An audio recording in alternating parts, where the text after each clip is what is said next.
Masoud Pezeshkian একজন স্বল্প পরিচিত মধ্যপন্থী রাজনীতিবিদ ছিলেন। ইরানের সংস্কারবাদী আইন প্রণেতা, হৃদরোগ বিষয়ক শল্যবিদ থেকে এখন তিনি দেশটির নির্বাচিত প্রেসিডেন্ট।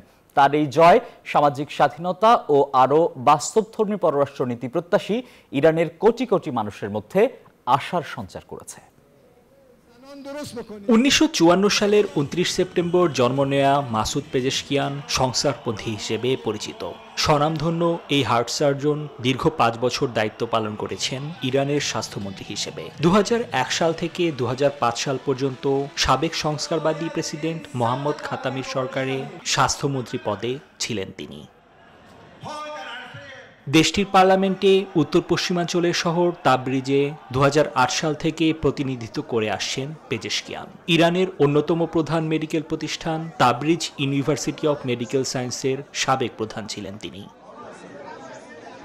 2013 ও 2021 সালেও পেজেশকিয়ান অংশ নিয়েছিলেন প্রেসিডেন্ট নির্বাচনে। তবে 2013 সালে তিনি হাশেমি রাফসানজানিকে সমর্থন দিয়ে প্রার্থিতা প্রত্যাহার করেন। 2021 সালে তার প্রার্থিতা বাতিল করে গার্ডিয়ান কাউন্সিল। বেশ কয়েক বছর ধরে ইরানের ক্ষমতা রক্ষণশীলদের হাতে থাকলেও পেজেশকিয়ান মনোনয়ন পাওয়ায় আশার আলো দেখছেন সংস্কারপন্থীরা।